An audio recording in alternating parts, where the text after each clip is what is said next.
Charter was something that Walshy and I talked about for a long time, having come back to the Barossa several times from overseas journeys, looking at vineyards and visiting winemakers and friends. And we felt that the reserve definition in European law particularly was something that really was embraced voluntarily, but nevertheless it was accepted part of wine law. And at the same time, you know, we bought a vineyard on the valley floor near Vinevale that had some 1880 plantings of old bush vines, and it occurred to us just in looking at them that there was no definition of what is a bush vine or what is an old vine. In fact, we called this vineyard the Tricentenary Vineyard because the vines had lived in 3 different centuries.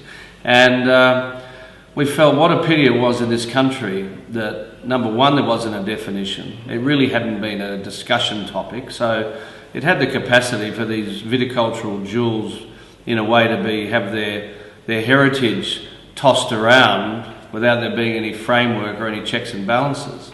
So we decided it was a worthwhile idea to come up with a charter and to try and put a framework around the charter, to give it some meaning and some depth. And you know, eventually, I've got to say it didn't happen overnight, but eventually we got it to print and we got it into distribution and we got it into debate and discussion. So, you know, it's been useful. It's been a great reference, I've got to say.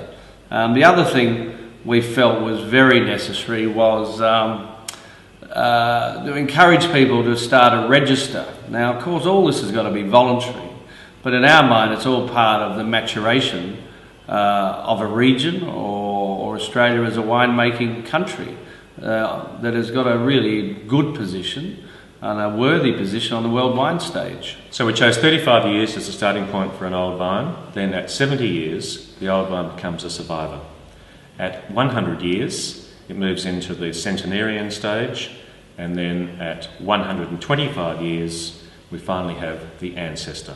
What we've had are these precious viticultural jewels in our backyard that in many ways, depending on the economic climate for wine making, marketing, etc., have either been revered or just ignored. And as a consequence of this charter, I think it really focused ourselves and locals in general on these vineyards and the fact that they are precious in a global context.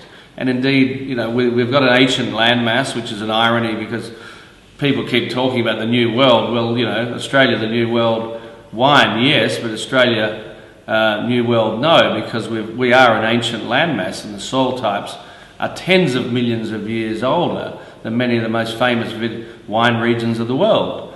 So this whole evolution of which, you know, our charter is just a small part, is giving recognition to things such as the old vine vineyards, Grenache, Shiraz, etc., that we've got at our disposal. Now the next thing does that automatically make them better? And the answer to that is no. It's what you do with it. And I think, you know, this has given winemakers and grape growers or wine growers, you know, confidence and a conscience about these jewels that we should nurture and look after.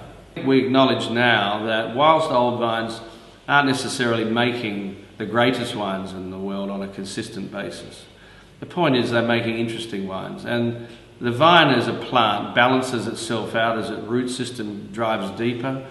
It gets a better canopy balance. We think it produces more consistent fruit, which gives the winemaker a better chance year on year of making wines of excellence.